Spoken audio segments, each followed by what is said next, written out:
Madame, Monsieur, bonjour. Comme vous le savez, chaque année, RDC Wake Up Call Totelema Congolais Debout vous présente dans sa dépêche Toyokana Malamu sa rubrique RDC Index, autrement dit les KPI, en anglais Key Performance Indicators, ou ICP en français, indicateurs clés de performance internationaux permettant d'informer l'opinion sur l'état de santé d'un pays.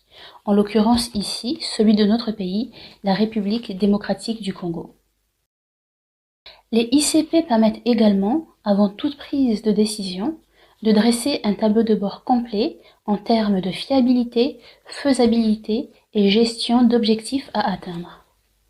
Vous trouverez sur toutes nos différentes plateformes YouTube et Facebook les précédents index année par année de nos dépêches Toyokana Malamu. Entrons à présent dans le vif du sujet, voici les indices 2021. Tout d'abord, nous tenons à porter à votre connaissance que n'ayant pas reçu le rapport Doing Business 2021, nos équipes se sont rapprochées de la Banque mondiale afin de comprendre ce qui se passait. Celle-ci nous a transmis un communiqué paru dans le courant du mois de septembre dernier, nous informant de la suspension définitive de la publication du rapport Doing Business, attendu que les éditions 2018 et 2020 du rapport ont révélé ce que la Banque mondiale a appelé des irrégularités. Elle a annoncé avoir lancé, je cite, « une série d'examens et d'audits du rapport et de la méthode utilisée pour l'établir.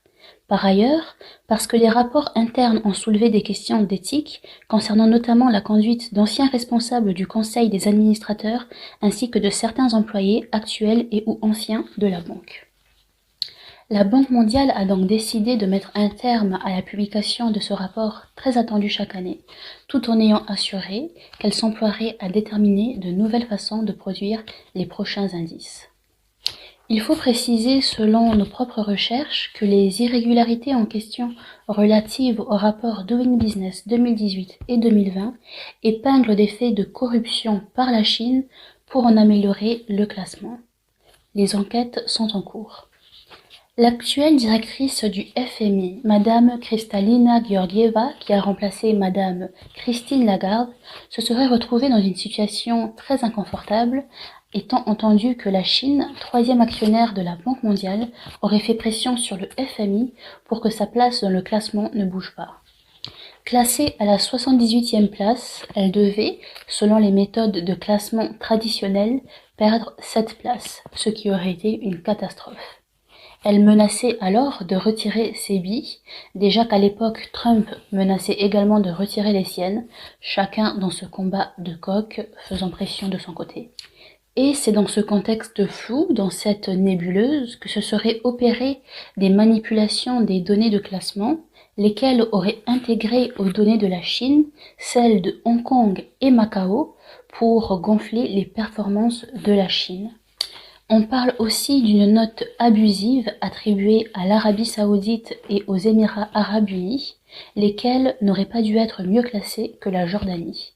Il y a aussi l'Azerbaïdjan et certains pays africains qui ont été pour certains mal notés alors qu'ils n'auraient pas dû l'être, et vice-versa.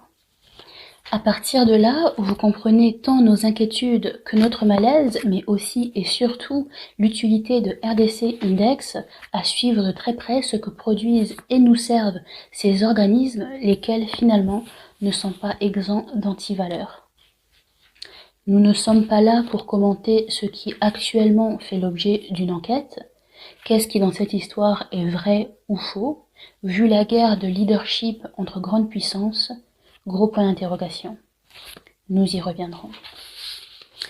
À présent, l'indice Global Peace Index. Comme vous le savez, c'est l'indice qui classe les pays selon leur degré de pacifisme.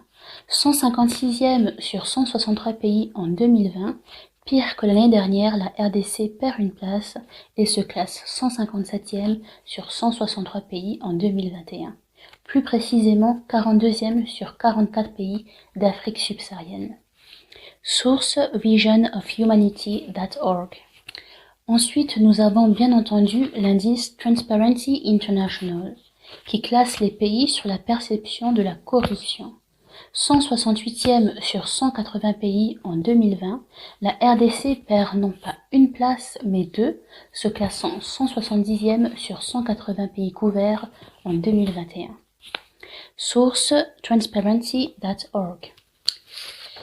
Concernant le rapport IDH, Indice du développement humain, cet indice, comme vous le savez, classe par le PNUD les pays sur le taux de développement humain, lequel intègre le PIB, produit intérieur brut par habitant, l'espérance de vie et le niveau d'éducation infantile.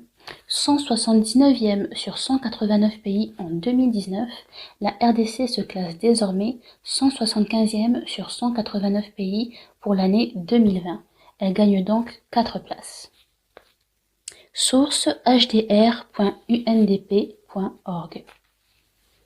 Nous avons le Normandy Index, indice qui mesure les risques de conflit à l'échelle planétaire. Cet indice liste les pays qui représentent une menace à la paix, à la sécurité et à la démocratie dans le monde.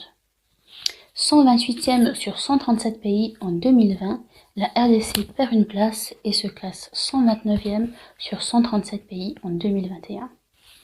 Source normandiepourlapaix.fr.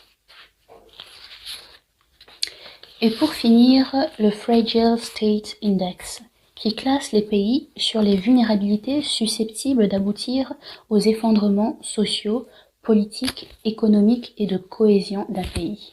Celui-ci classe en 2020 la RDC pour la deuxième année consécutive dans le top 5 des pays les plus à risque sur 178 pays analysés. Source fragilestatesindex.org. Et voilà, mesdames et messieurs, c'était votre émission RDC Index de notre dépêche Toyokana Malamu, présentée par RDC Wake Up Call, Totelema Congolais Debout. Je vous dis à l'année prochaine pour les prochains indices. Cela dit, nous pourrions en cours d'année prévoir un breaking news dans l'hypothèse où la nouvelle formule de l'indice Doing Business est publiée. Merci et à bientôt.